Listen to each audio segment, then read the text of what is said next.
Hi hello welcome to Harsha Madhu vlogs. ಇವತ್ತು ನಾನು ಒಂದು ರೆಸಿಪಿ ಮಾಡ್ತಾಯಿದ್ದೀನಿ. ಏನು ಅಂತ ಅಂದರೆ ಚಾಕೋ ಚಿಪ್ಸ್, ಚಾಕ್ಲೇಟ್ಸ್ಗೆ ಮತ್ತು ಐಸ್ ಕ್ರೀಮ್ಸ್ಗೆ, ಕೇಕ್ಗೆ ಎಲ್ಲ ಹಾಕ್ಕೋಬೋದು, ಎಲ್ಲದಕ್ಕೂ ಹಾಕ್ಕೋಬೋದು.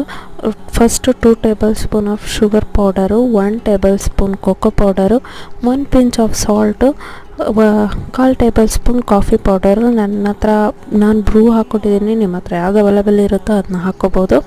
ಹಾಗೆ ವೆನಿಲಾ ಎಸೆನ್ಸ್ 2 to 3 ಡ್ರಾಪ್ಸ್ ಅಷ್ಟೇ. ಹಾಗೆ 2 ಟೇಬಲ್ ಸ್ಪೂನ್ ವಾಟರ್ ಹಾಕಿ ಚೆನ್ನಾಗಿ ಮಿಕ್ಸ್ ಮಾಡಿಬಿಟ್ಟು ಆ ಮಿಕ್ಸರ್ನ ಕೋನ್ ಶೇಪ್ ಕವರಲ್ಲಿ ಫಿಲ್ ಮಾಡ್ಕೋಬೇಕು. ನನ್ನ ಹತ್ರ ಅದು ಅವೈಲೇಬಲ್ ಇರಲಿಲ್ಲ ಅಂತ ನಾನು ಹಾಲಿನ ಕವರ್ನ ಯೂಸ್ ಮಾಡಿದ್ದೀನಿ. ಸೊ ನಿಮ್ಗೆ ಯಾವುದು ಅವೈಲೇಬಲ್ ಇರುತ್ತೋ ಅದನ್ನು ಯೂಸ್ ಮಾಡ್ಬೋದು. ಸೊ ಅದನ್ನು ಹಾಕ್ಕೊಂಬಿಟ್ಟು ತುದಿನ ಒಂಚೂರು ಕಟ್ ಮಾಡಿಬಿಟ್ಟು ಪ್ಲಾಸ್ಟಿಕ್ ಕವರ್ ಮೇಲೆ ಅದನ್ನು ಡ್ರಾಪ್ ಶೇಪಲ್ಲಿ ಹಾಕ್ಕೋಬೋದು. ಸೊ ಅದೆಲ್ಲ ಡ್ರೈ ಆದಮೇಲೆ ಹೇಗೆ ಕಾಣುತ್ತೆ ಅಂತ ನೆಕ್ಸ್ಟ್ ವೀಡಿಯೋದಲ್ಲಿ ಹಾಕ್ತೀನಿ. Thank you for watching this video and do subscribe my